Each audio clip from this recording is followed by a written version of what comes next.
Thanks, Doug, for being on the show with me today. Tell us a little bit about yourself personally and professionally. Sure, Andy. Thanks for having me. I'm excited to be here. Yeah, so I spent a big chunk of the early part of my career in CIA as a case officer working overseas. Case officer, also called an operations officer or a clandestine services officer, means you work undercover, recruiting and running assets for CIA. And then later on went to grad school and now work in private industry and do some consulting and that sort of stuff on the side and teach at University of New Hampshire. Very cool. So, like when you were a kid at career day in elementary school, did you tell everybody, hey, I want to be a spy, or is that just something that kind of came up later in life? Yeah, it's funny. So my grandfather had been a fighter pilot in World War II. And so I was pretty convinced that that was what I wanted to do. Of course, I also read all these great Doc Savage stories and all the Hardy Boy books and all of that as I was growing up. So I also was pretty sure that I wanted to do something that was going to involve kind of being on your own out there operating in some capacity or another. But really didn't know for sure what I wanted to do until I got to college and sat down and started talking to, the recruiters from the military and that sort of stuff. So I knew I had a service component I wanted to do, but it never occurred to me to actually be a spy. Okay. So, a question that I'm sure you get all the time, is being a spy in real life like it is, like it's depicted in the movies? And you work in consulting with movies and television and all this kind of stuff. So you're like the perfect person to ask this question to. How is being a spy kind of trumped up on TV, or is it much cooler than anything a movie could show you? So it's both trumped up and much cooler than the movies could show you at the same time, right? What you see on film is often way more excitement and way more risk than happens most of the time in real life. There are moments like that can be stressful and high intensity, but what they never show you is the hours and hours and hours of planning and the hours and hours of paperwork and hours of expense reports that you have to fill out all along the way in order to accomplish the goals that you're setting out to accomplish. But the realness of it would make for poor TV. And so one of the fun things I get to do in working on those projects is find ways to make those projects, those film and TV shows, more accurate without sacrificing the ultimate goal, which is entertainment of the audience, which includes a lot of my brothers and sisters from this world who are going to watch very carefully to see what we got right and what we didn't get right. Very cool. So yeah, people are still watching you. So we've talked on this show about social engineering a lot. How important is the tool of social engineering to a spy? I think it can be very important, but it, as with any of the tools that we learn and train on, it needs the right place in your toolkit. And so, at the end of the day, when you're trying to access a target or a potential target, social engineering can be a very useful way to do so, but it may not be the best way. And so what a case officer and operations officer needs to do is learn a range of tools and techniques that may facilitate their developing this access to that individual. But if you're just a one-trick pony, then you're going to find out that there's a lot of those tools that fail when you really need them to be successful because you haven't been able to tweak it or apply a better tool from your toolkit in order to access the target. And then even once you're in that relationship with that individual, you might have some need to apply social engineering to get them to do some of the things that you want them to do. But really, it's one critical tool, but one of many in the toolbox. Very cool. And I'm sure you a lot of trial by fire and things like that as well. I know you were probably very well trained when you hit the field, but there's a lot of lessons that you learned along the way. Yeah, absolutely. I think it's funny. One of the answers that we give to almost any question of, hey, do you use X, Y, or Z thing, or how well does ABC work?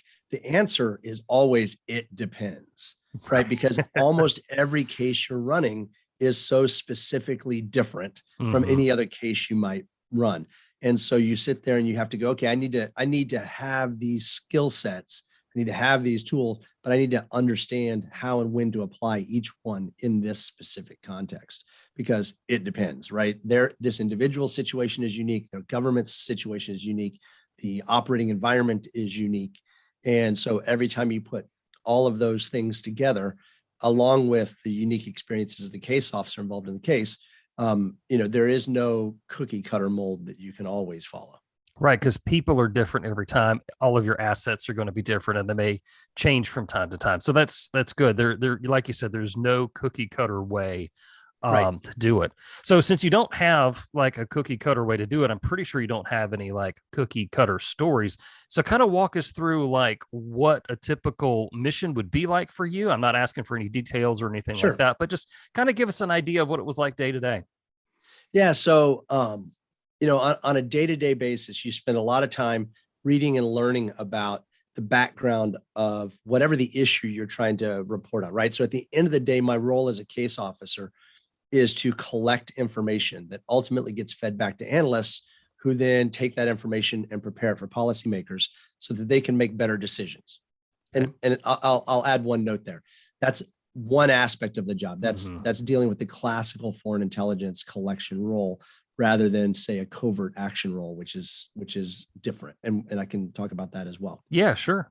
Yeah. So, but when I'm collecting this information, I have to have a basis of understanding what I'm doing, right? So I need to read up and understand, the topic, the subject matter, in order to understand what our policymakers might be interested in, so that I can prep myself when I meet with this individual that's got access to that information.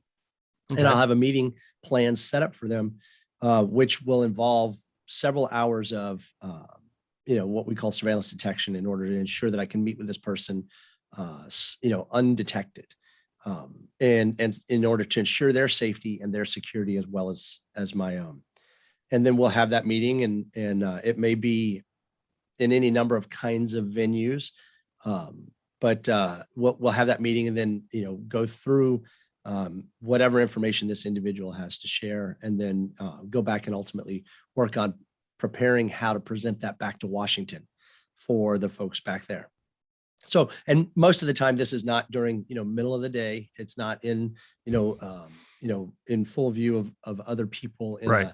a coffee shop or whatever. It might be, but it might not be. It might be at 2 a.m. on a back street somewhere. And so you have to be able to operate and be flexible in a wide range of environments. Man, it sounds like it. So I had a great question from a listener, and they wanted to know, does in-person spying happen as often these days, considering all of the advancements in digital surveillance? Sure. At the end of the day, in person still happens Mhm. all over the world. There are places where it is harder to do. There are tools that we can no longer use that we might have been able to use in a less digitally aware world. And case officers and the assets they meet from all services, right? Our side and our opponent's side have to change some of the tools that they use in order to do so securely. But those in-person meetings absolutely still take place. It's very hard to ultimately replace the face-to-face contact with folks, so that you can gauge the veracity of what they're sharing. You can build the strength and depth of the relationship you Mhm. need to build. And at the end of the day, it's ultimately people who are making plans and intentions, and they're the ones who are going to be able to deliver that best to you. Sure. Did you ever feel like when you were, recruiting someone that you really wanted them to invest in you as a person to develop that level of trust? Because I don't think that could be done digitally, right?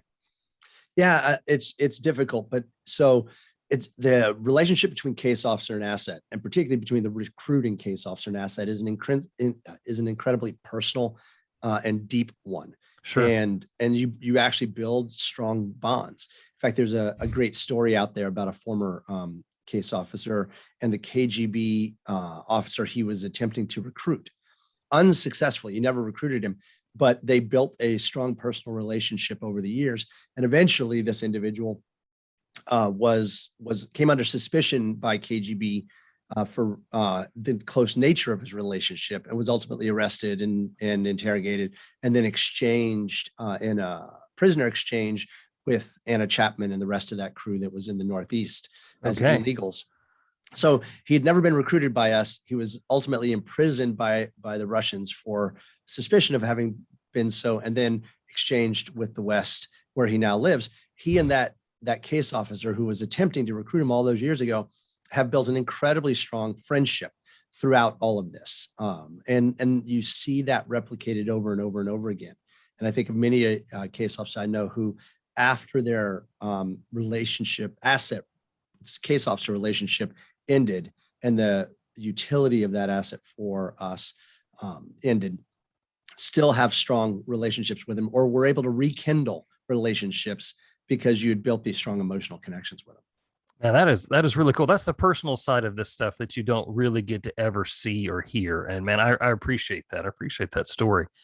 Well, when So you, go sorry, ahead. I'll interject here. When you are doing something that can result in, the imprisonment or death of, that person, there's a level of trust required to execute on that. And that's incredibly personal. Like, he has to trust me. She has to trust me that I'm going to do everything I can to take care of them. And I have to trust that they're going to own their pieces of it as well. And so you have to be able to talk through that and work through that and share that level of relationship with them. Very cool. So you are, retired now. Does it feel weird to talk to people and say, "Hey, I used to work for the CIA," and is it okay that you're talking to me on this podcast? Are people going to Right. like show up and knock on your door? Right. Yeah, it's funny. So we have a process, right? As you might suspect. When I left, I was still undercover. Mhm. And that meant that my job was not listed as a CIA job. I had a different role, actually a series of different roles that I might use or change as needs required. And that's what I could share. So I had a resume when I left that said, X, and that's what I told people when I was in the job market and that sort of stuff. But about 5 years after I left, I wanted to change that because I got tired of lying about it. Hmm. And so there's a process for changing it. And so I wrote into headquarters and said, okay, I'd like to formally request my status get changed from covert to overt. And that takes a while and washes through, and it Sure. does. And they tell you, yep, you're good to go. You can tell people that you worked for us from this time frame, but you can't tell them where you served. Mm-hmm. Right. And that sort of stuff. So there's some caveats on it. Sure, there is.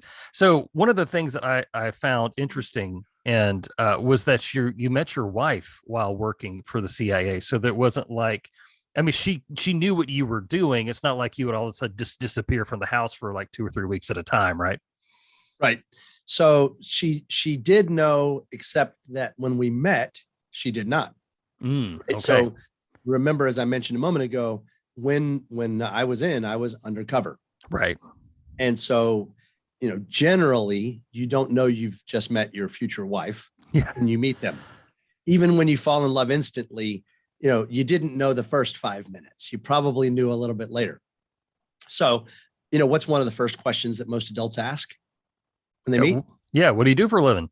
What do you do for a living? So, of course, I had an answer that I was prepared and allowed to give Mm-hmm. that was sort of true, but not completely true. And then at some point in time, we got to a moment where I went, okay, I need to unpack this a little bit more for her, because it's clear we're falling in love, and it's clear that there's something quite serious here. We're talking about marriage and this sort of thing. And we have that discretion to do that. We're allowed to do that. And so I, kind of went full kimono opening on that. And, yeah, as you might expect, given the nature of trust that had already been established, a whole bunch of trust kind of was eroded away in moments and then had to be rebuilt again with Sure. lots and lots of questions about what does this mean for us? What's our life like? And, those sorts of things. And what else are you lying to me about? And, so on and so forth. Okay. So you've been married for 30 years. Congratulations, by the way. You Thank are you. a proud dad of 4. What life lessons, what skills are you passing on to your family to help them to be safe in our world today?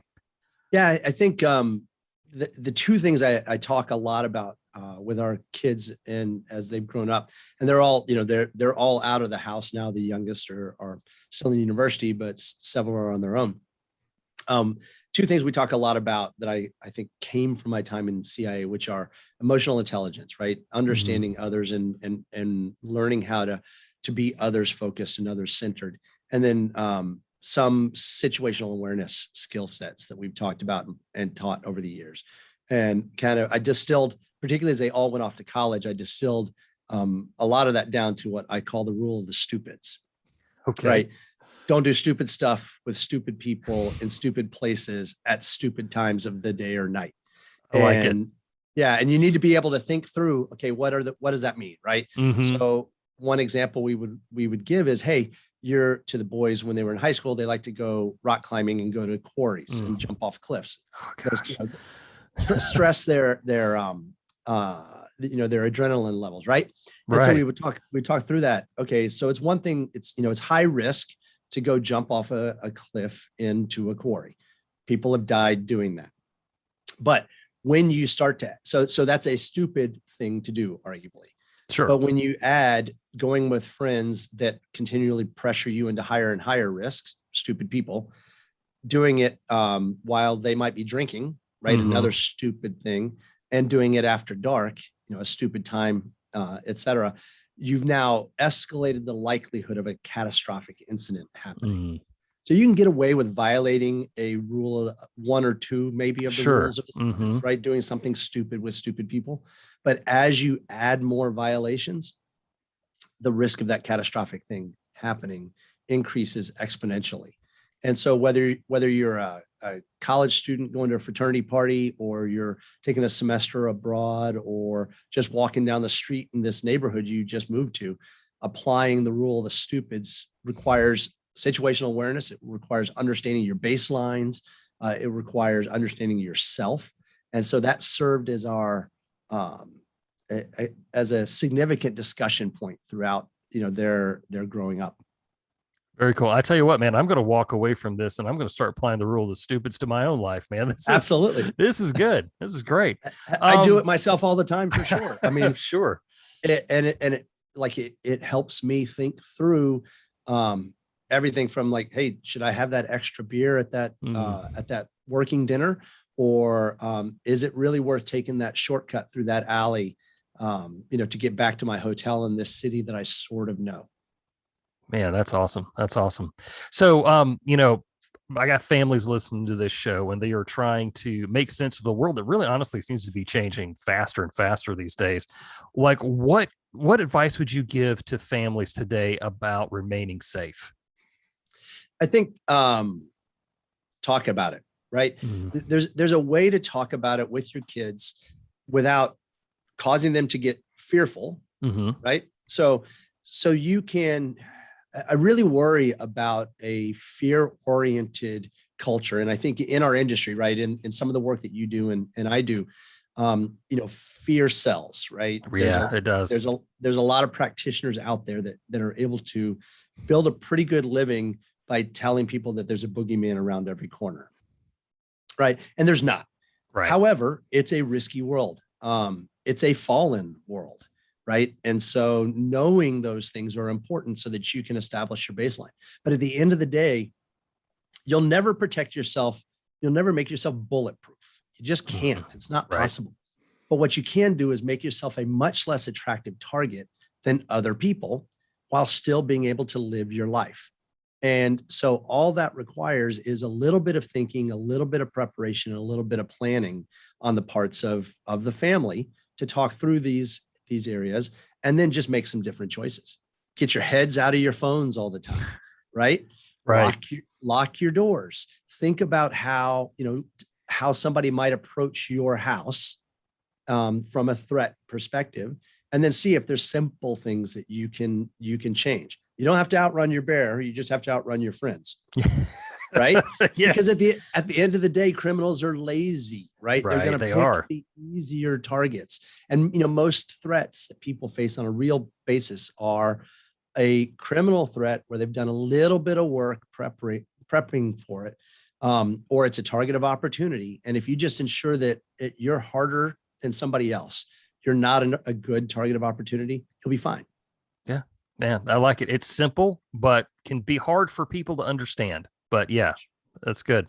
But they got to talk about it. I think that's really the key. You got to talk about it with your kids. And I think it's really exacerbated by everybody having their noses in their phones all the time. It's funny. They're great tools, right? There's a lot of benefit we have in these tools, but they also increase risk. I remember, being a case officer overseas, I would study for hours maps of the area where I was going to be operating. And then I would spend hours on the streets learning to know these streets. And I don't have to do that anymore, which is easy, but dangerous, because now I'm reliant upon this tool that either A, can be false or manipulated, and B, forces me to take my eyes off where I'm going and what's around me to look down at this thing. And yet it makes it easier. And so we have these trade-offs between security and ease, right? Or flexibility, if you want, and that switch toggles along the way. And you got to find that right point there for you and your family. Very cool, man. So there's a question I want to ask you that it's a little off topic, but it does affect us, and it does involve the phones that we were just talking about. We talked about social engineering earlier on in the show. Do you feel that foreign governments are using social media platforms to divide or influence American opinions? So I'll share my opinion on it, because I'm divorced from the world on a regular basis. So I don't know, but absolutely, I believe they are. And by the way, I believe we would be doing the same thing. Yes, I agree completely. We'd be nuts not to, right? There's too much information, and it's too. We've seen over the last 2 years, really, that it's too easy to manipulate opinion based on what folks are doing. As much as I get annoyed by the Twitter messages that come up and say, wouldn't you like to read this article first before retweeting it? Because they don't know I may have read it elsewhere. Yes, it's happened to me. Yeah. I recognize that there's a whole bunch of people that retweet something based on the headline. And the headline, as we well know, can be completely divorced actually from the meat of the content, because the headline has a role to sell people, right? And it may not be connected to what the article is actually ultimately talking about. And we see family members who may be really quick to fall in belief with something they see. And this is not just one side of the political aisle. This is, all the way across the spectrum. That a lot of folks are easily manipulated, and I think too slow to kind of apply critical analysis to what they're consuming. And so I think if you're a foreign intelligence service or a criminal organization, I think you would absolutely be right to leverage those tools and leverage the information that we all put out there about ourselves in order to accomplish your goals. It's very interesting. And you make a very good point. The United States would be doing this sort of thing as well. And, I've heard you say today already, get your face out of your phone. And now we can add to it, don't believe everything that your phone tells to you, right. Which are two excellent points, sir. Well, I would add with that, be a critical consumer, right? So as you read this thing, think, does this begin to make sense, or is it feeding into a narrative I'm already carrying in my own brain? And because one of the things the algorithms on social media do out of the box is they feed back to us the things that they already know we like, because they make money the longer we're on this platform. And so we're more inclined to stay on a platform when we're seeing things that we want to read or see. So how do you get somebody to see things that they want to read or see? You feed them what they really, really like to see. And so there's a self-licking ice cream cone component to this of reinforcing these strongly held beliefs already. And so I think folks need to add to those other, to their toolbox, how to think critically about what it is they're consuming. Very well said, sir. I appreciate it. I know people are going to want to know more about you. So where can they find out more about you online? Sure. They can find me on Instagram at what am I on Instagram? Texas Spy Dad. Texas Spy Dad. Right. Yeah. So on Instagram, on Texas Spy Dad. On Twitter, which is where I tend to do a lot of. So Instagram, I'll do espionage history and some unique aspects of that to try and help folks understand it. On Twitter, I tend to talk more seriously about modern events and things that are happening in the intelligence world. And that's Grayman Actual, GRAY, Grayman Actual. And then we have a website of former intelligence officers called ingloriousamateurs.com where we kind of unpack some of the intelligence world and history for folks, and kind of shine a light on that. But also we have some swag and things like that that are connected to our history too. So it's a lot of fun. Yeah, man, it sounds like it. Doug, I appreciate you taking time out of your schedule to talk to me today, bud. Thank you for your time, and thank you for all of this information. Absolutely, Andy. Happy to do it. And if readers have questions, don't hesitate to reach out.